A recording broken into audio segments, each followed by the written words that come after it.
so go play somewhere else. I need to think. Welcome to Watch Mojo, and today we're looking at the most memorable performances by first-time movie actors who may or may not have previously acted in another medium. I told you she was tricky. Shall we begin?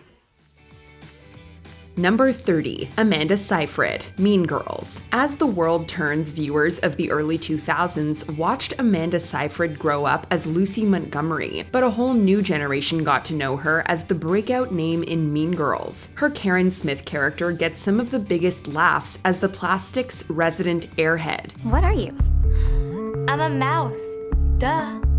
She also ends up having the biggest heart in the high school clique. As much as you love to hate her peers, Seyfried's charm and emotional intelligence turn Karen into an unexpected underdog. From this iconic role came a diverse career, with many complicated leading roles. While Seyfried has obviously gone much deeper than Karen, the flair she brought to her humble movie debut is unforgettable. Hi, this is Karen Smith. It's 68 degrees, and there's a 30% chance that it's already raining.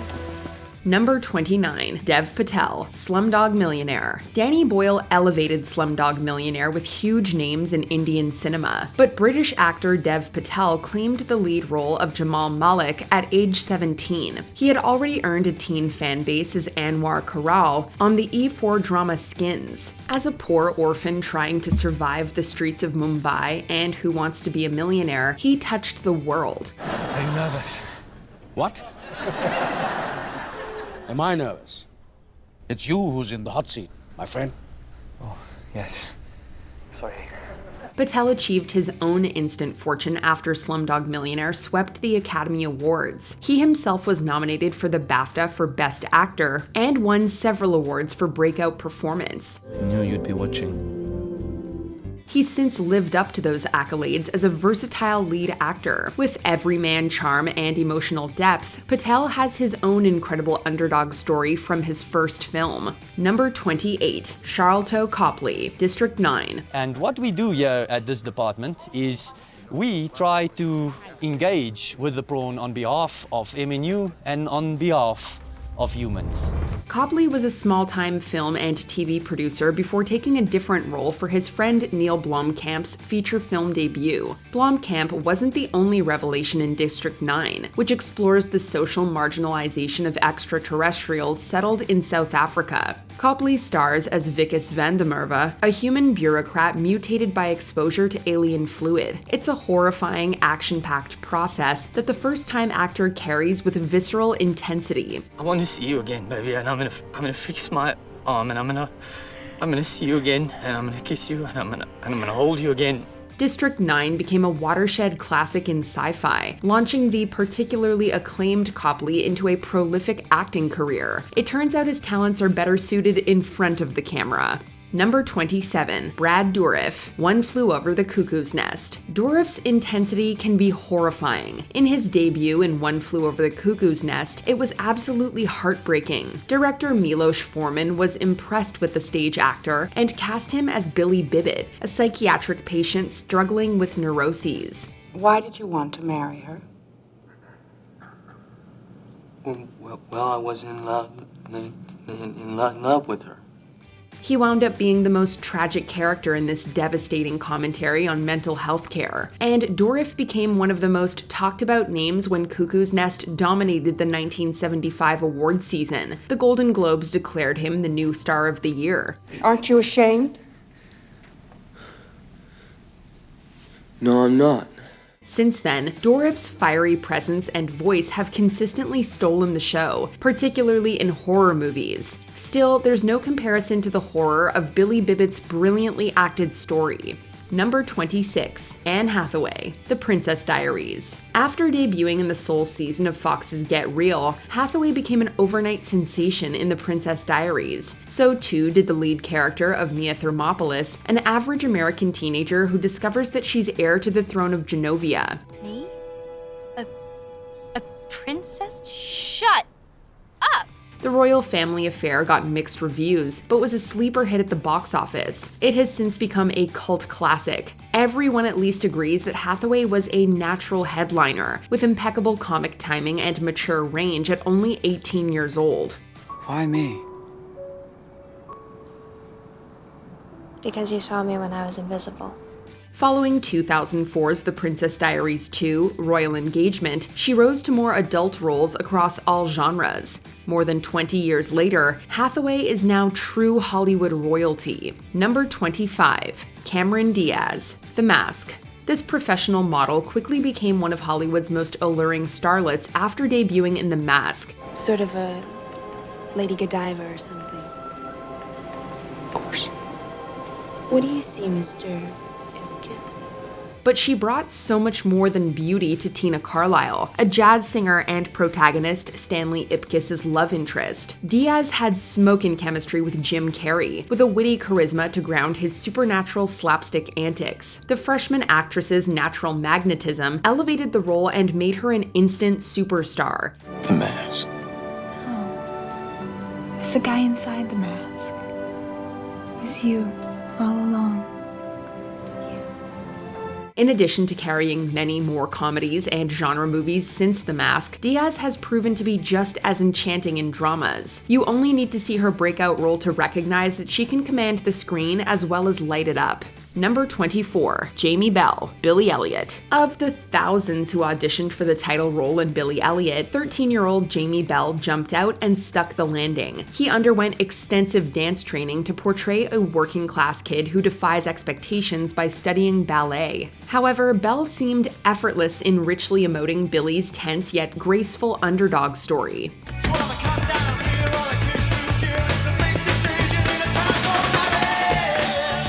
This remarkably mature performance helped propel the film into an uplifting classic. With no prior acting experience, Bell became the youngest ever winner of the BAFTA for Best Actor in a Leading Role. Just there, flying, like a bird, like electricity.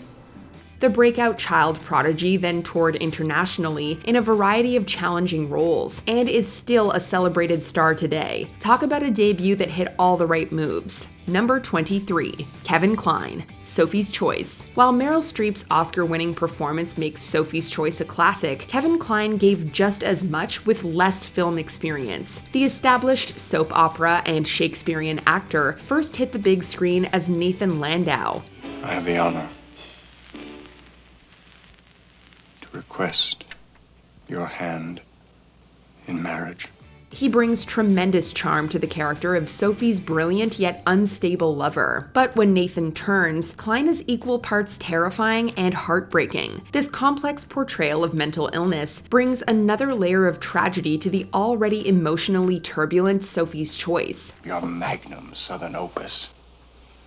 Your puling adolescent self-pity for your poor dead mother. Knock it off, Nathan. While Klein was eclipsed by Streep during the awards season, his accoladed breakout performance is now recognized as no less important. Never mind that it launched a long and distinguished career for the versatile movie star. Number 22, Lupita Nyong'o, 12 Years a Slave. After working on production crews and Kenyan television, Lupita Nyong'o found her big break in 12 Years a Slave. She portrays the historical figure Patsy, who endures unimaginable horror as an enslaved woman in the American South. The whole film is a soberingly raw portrait of such real-life atrocities. Why would you consign me to damnation with such an ungodly request? There is God here. God is merciful. Although Patsy has relatively little screen time, Nyong'o captures the tension and tragedy of a whole institution. She was physically and emotionally immersed in the role to a degree that challenged her veteran co-stars. This breakout won her the Oscar for Best Supporting Actress, among many other accolades. The Lord knows that's all. You're a liar. And you, blind with your own covetousness. Patsy would be the first of many unforgettable roles elevated by Nyongo. Number 21, James Dean, East of Eden. After some TV work and uncredited movie parts, James Dean became a household name with East of Eden. The John Steinbeck adaptation follows Caleb Trask as he struggles to find direction in his life and connection with his father. Talk to me, Father.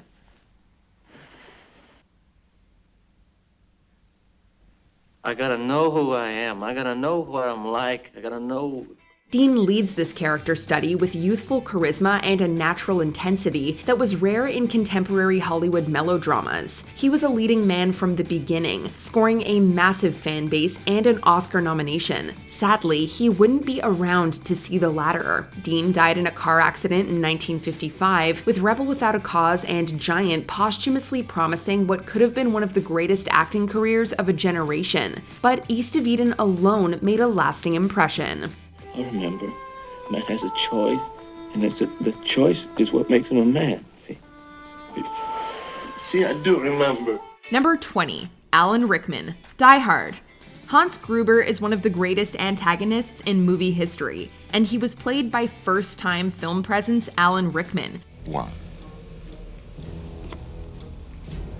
2, 3. I don't know it, I'm telling you. Get on the jet to Tokyo and ask the chairman. I'm telling you, you're just gonna have to kill me. Okay. Rickman was an accomplished stage actor at the time, a member of the Royal Shakespeare Company, having trained at London's Royal Academy of Dramatic Art. I can't take the time now to mention all the Shakespearean roles you've done. In 1985, Rickman starred in productions of As You Like It and Troilus and Cressida, and he was nominated for a Tony Award for his performance in Les Liaisons Dangereuses, 1 year prior to Die Hard. But it was Hans Gruber that made Rickman a star, his suave performance impressing critics and general moviegoers alike. Gruber was different from many 80s action villains. Stylish, calm, and wickedly intelligent. When Alexander saw the breadth of his domain, he wept, for there were no more worlds to conquer. Benefits of a classical education. And Rickman played it all perfectly. Enough jokes. You made a pretty good cowboy yourself, Hans. Oh, yes. What was it you said to me before? Yippee-ki-yay. Number 19, Jason Schwartzman, Rushmore. Directed by Wes Anderson and co-written with Owen Wilson, Rushmore concerns a love triangle between an elementary school teacher, a rich businessman, and a 15-year-old private school student. Max. Mm-hmm. Can I ask you something? Sure. Has it ever crossed your mind that you're far too young for me? The latter is portrayed by Jason Schwartzman, a member of the iconic Coppola family. The 17-year-old Schwartzman met the movie's casting director at a party, and he earned the role of Max Fisher over 1,800 other teenagers. The collaboration between Schwartzman and director Wes Anderson proved an enormous success, and Schwartzman received critical acclaim for his debut performance. Sic transit Gloria. Maybe we'll meet again someday, when the fighting stops. He's since become a frequent collaborator of Anderson's, both starring in his movies and co-writing the likes of The Darjeeling Limited and Isle of Dogs. That's it? I'm not doing this because you commanded me to. I'm doing it because I feel sorry for you. Number 18, Kate Winslet, Heavenly Creatures. This is Juliet Hume. Kate Winslet is one of the most acclaimed actresses of our time, the recipient of 7 Academy Award nominations, and she began her film career playing a murderer. Winslet debuted in Peter Jackson's Heavenly Creatures, which dramatizes the Parker Holm murder case of 1954. One of the criminals was Juliet Holm, a teenage girl who conspired with her best friend Pauline Parker to murder Parker's mother. I know what to do about Mother.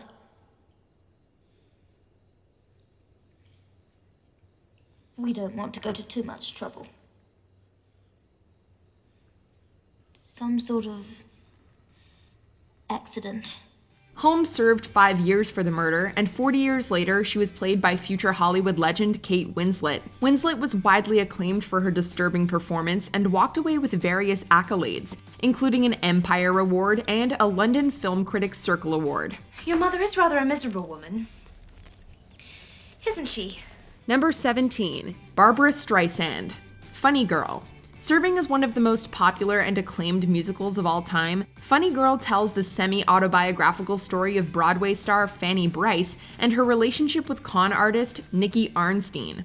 I'd rather be blue over you than be happy with somebody else. I'm crazy about ya. Debuting on Broadway in 1964, Funny Girl was nominated for 8 Tony Awards, including Best Performance by a Leading Actress for Barbra Streisand. The performance proved so instantly iconic that Streisand reprised the role of Fanny Brice for the 1968 film adaptation, making her film debut in the process. And what a debut it was! Streisand put just as much effort in front of the camera as she did on stage, and she won the Academy Award for Best Actress in the process. Don't quit! Don't tell me not to live, just sit and putter. Life's candy and the sun's a ball of butter. Don't bring around a cloud to rain on my parade. Number 16, Haley Steinfeld, True Grit. Well, Lawyer Jacob would not wish me to consider anything under $325. But I will settle for $320 if I am given the $20 in advance. Haley Steinfeld was introduced to acting through her Emmy Award-winning cousin, True O'Brien, who has garnered fame playing Paige Larson on the soap opera Days of Our Lives. When Steinfeld was 13 years old, she landed the role of Maddie Ross in the Coen brothers' adaptation of True Grit. It's an incredibly difficult role, with Steinfeld needing to deliver complex, outdated dialogue and starring opposite the legendary Jeff Bridges. It would be a challenge for experienced actors, let alone a 13-year-old girl. But Steinfeld was up for the challenge, and she was consistently praised by critics for her debut performance. For her efforts, Steinfeld received her first and so far only Oscar nomination for Best Supporting Actress. I don't think you're gonna do it. What do you think now? Oh, one of my short ribs broken. You killed my father when he was trying to help you. I have one of the gold pieces you stole from him. Now give me the other. Number 15, Anya Taylor-Joy, The Witch. When she was just 14 years old, Anya Taylor-Joy dropped out of school to pursue acting. She found modeling work instead, having been discovered outside London's Harrods department store. She subsequently found acting work through her modeling and made her film debut in Robert Eggers' period horror movie The Witch. She plays Thomasin, a banished Puritan who is accused of witchcraft by her family. I made no bargain. Thy soul belongeth to Christ. I made no bargain. The devil hath no interest in thee. I am no witch, Father. What did I but see in my house? Will you not hear me?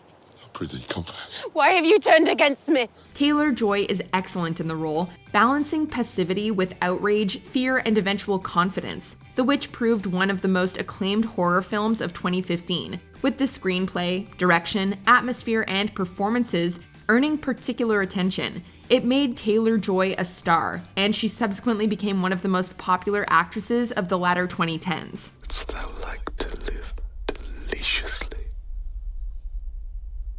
Yes. Wouldst thou like to see the world? Number 14, Sidney Poitier, No Way Out. One of the greatest, most influential, and most groundbreaking actors in movie history, Sidney Poitier, was the star of many iconic films dealing with race relations in mid-century America. Oh. Shut up, shut up. You're talking to a doctor. A doctor? Him? Lie back and lie still. You're in my charge. In 2002, Poitier earned an honorary Academy Award for his historic accomplishments in film. Poitier made his debut in the controversial 1950 movie No Way Out, playing Dr. Luther Brooks, an African-American doctor confronted with racism in a hospital prison ward. The film proved Poitier's talents as an actor and signaled his prolific career in films dealing with racial tensions. He's not even human, he's a mad dog. You kill mad dogs, don't you? Don't you think I'd like to? Don't you think I'd like to put the rest of these bullets through his head? Then go ahead. I can't. Why not?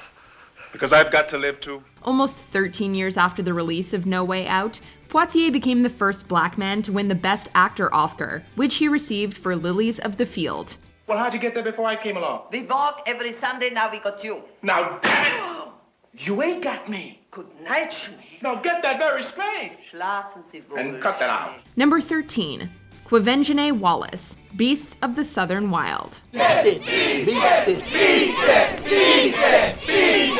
Come on, Mark! Beast it! Wallis auditioned for Beasts of the Southern Wild when she was just 5 years old, having lied about her age to break the minimum age requirement of 6. The director, Ben Zeitlin, was reportedly impressed by her ability to burp on command, winning her the part of Hush Puppy. The movie sees Hush Puppy and her temperamental father Wink living in a secluded Louisiana bayou. Wallis gave an impassioned, complex, and mature performance of someone far beyond her years, and won a slew of accolades throughout the 2013 award season. No crying here. No crying. She also became the youngest actress ever nominated for the Academy Award for Best Actress, beating Whale writers Keisha Castle-Hughes by 4 years. Number 12, Robert Duvall, To Kill a Mockingbird. Dale, I don't want you playing around that house over there. There's a maniac lives there, and he's dangerous. See?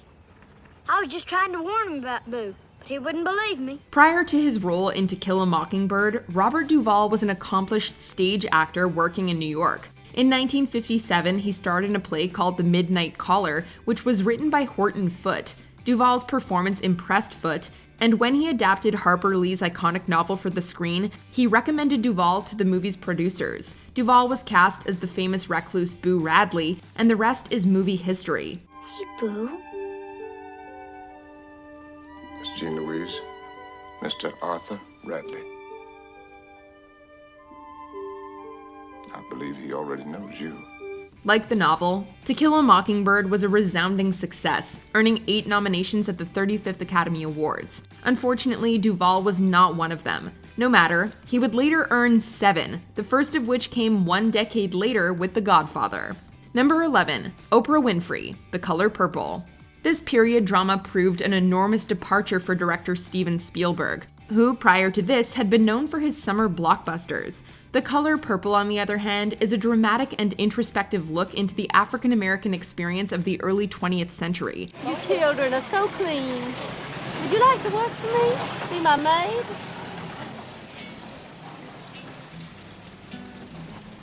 Hell no.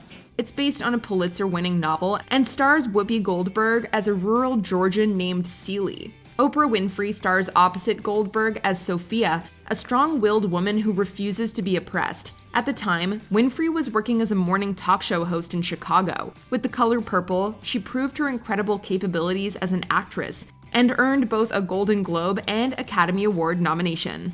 I never thought I had to fight in my own house. I loves Hopper. God knows I do. But I kill him dead before I let him beat me. Number 10, Edward Norton, Primal Fear.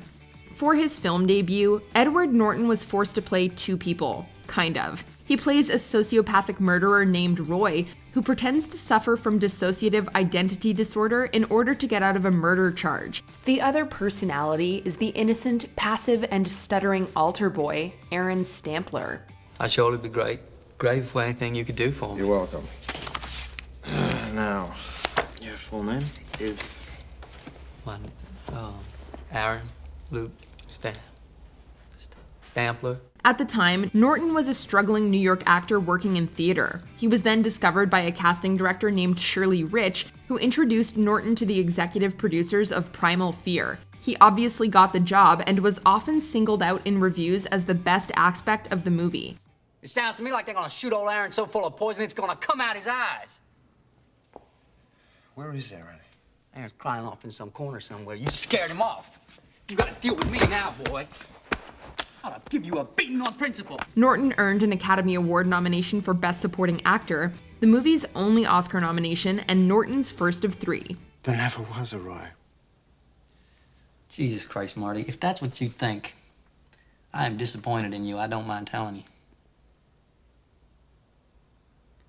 There never was an Aaron. Number 9, Gabi Cay Precious.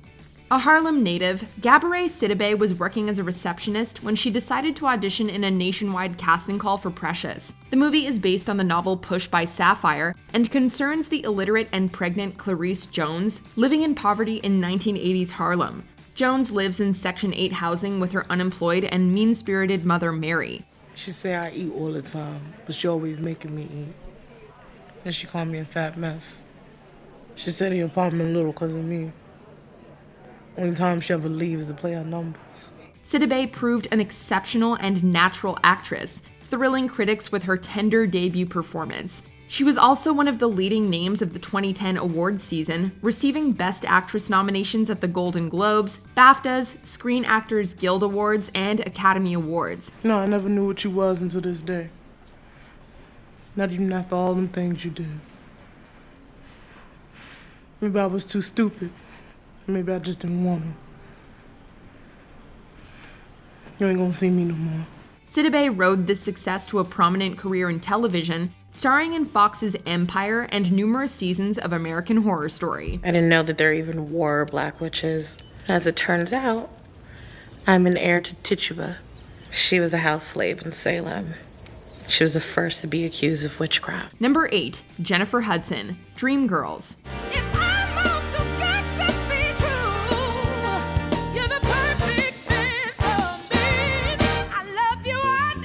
Like Funny Girl, Dreamgirls is often hailed as one of the greatest Broadway musicals of all time. Debuting in 1981, Dreamgirls won 6 Tony Awards during its initial Broadway run, including Best Performance by a Leading Actress for Jennifer Holliday playing Effie White.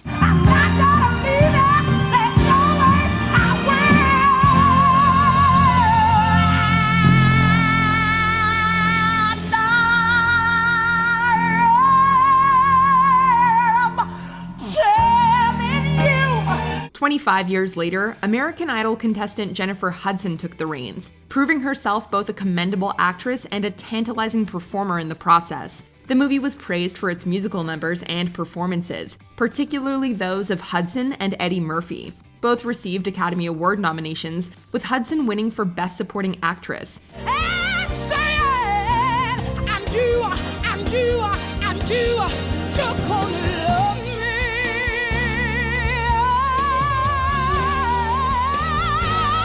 Effie White is one of the all-time great Broadway characters, and Hudson beautifully inhabited the role in a thrilling movie debut.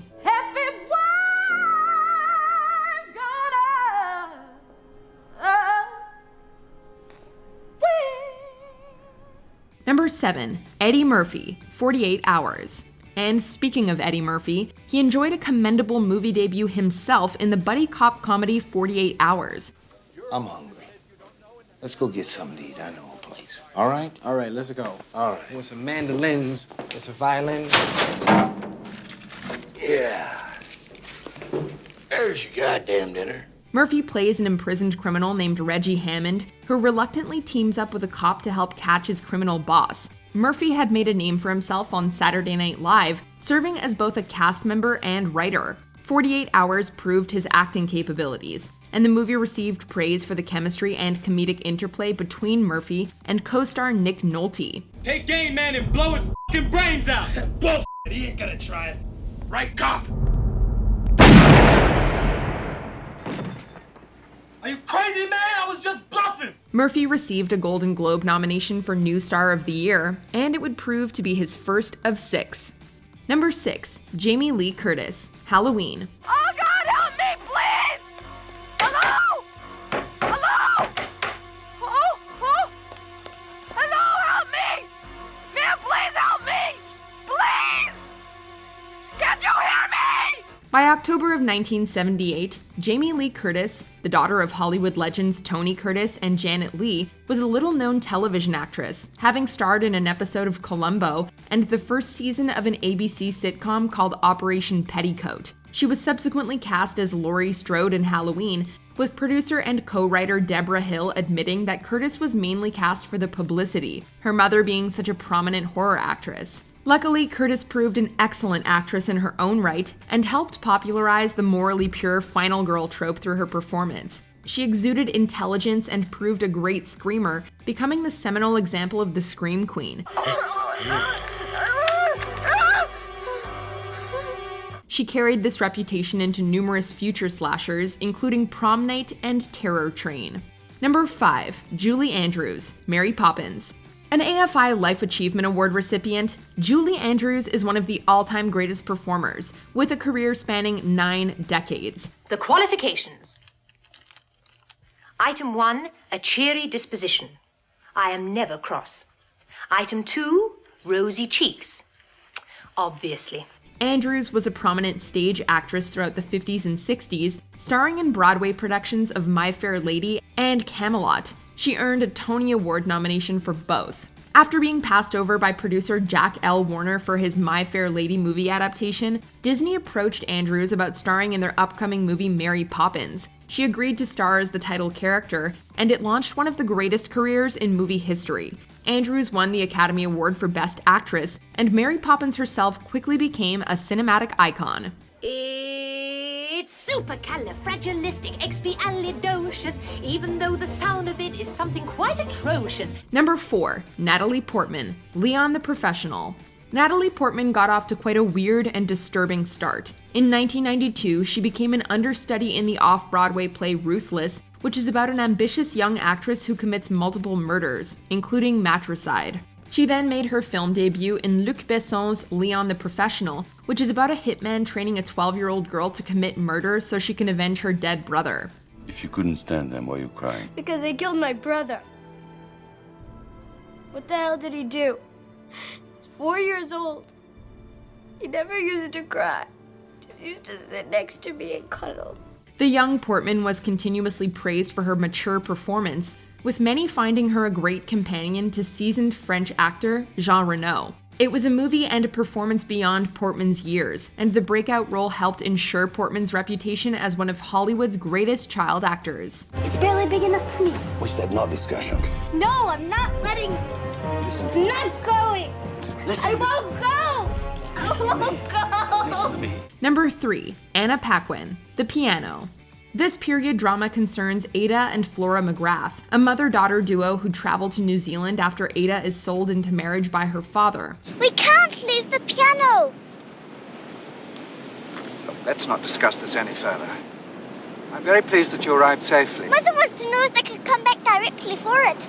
To cast Flora, the producers hosted an open casting call that resulted in over 5,000 auditions. The role went to a young New Zealand-Canadian girl named Anna Paquin. Both Paquin and lead actress Holly Hunter were unanimously praised by movie critics, and they both won Academy Awards for their performances. Hunter for actress, Paquin for supporting actress. Paquin was just 11 years old when she won the coveted Oscar, which makes her the second youngest performer to win a competitive Academy Award. Do you love him? Do you? Is it him you love?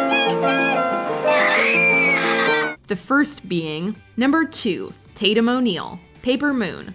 Young Tatum ONeal was born to actors Joanna Moore and the Oscar-nominated Ryan O'Neal. In 1973, Tatum and Ryan starred together in the road comedy Paper Moon, which sees a con artist taking a young girl under his wing during the Great Depression. I want my $200.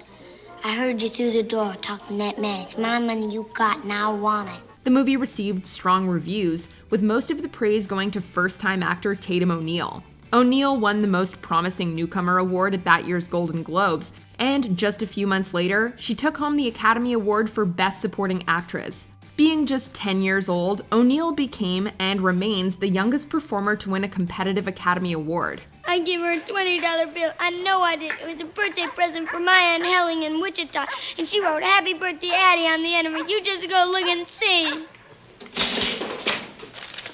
That's it right there. That's my $20 bill. It's a once-in-a-lifetime achievement for a once-in-a-lifetime child performance. Before we continue, be sure to subscribe to our channel and ring the bell to get notified about our latest videos. You have the option to be notified for occasional videos or all of them. If you're on your phone, make sure you go into your settings and switch on notifications. Number 1, Orson Wells, Citizen Kane.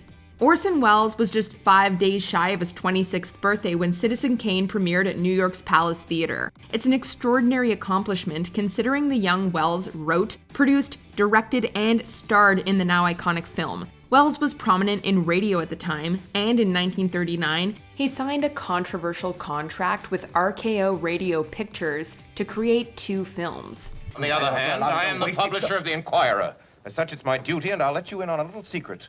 It's also my pleasure to see to it that decent, hard-working people in this community aren't robbed blind by a pack of money-mad pirates. The first was Citizen Kane, which is now regarded as the most influential movie ever made. Wells stars as the titular Charles Foster Kane, proving himself just as capable in front of a camera as he was behind a microphone.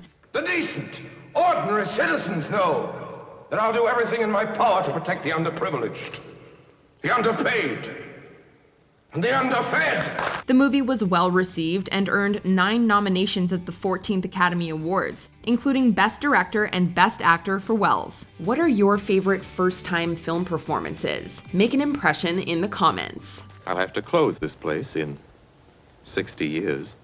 Did you enjoy this video? Check out these other clips from WatchMojo and be sure to subscribe and ring the bell to be notified about our latest videos.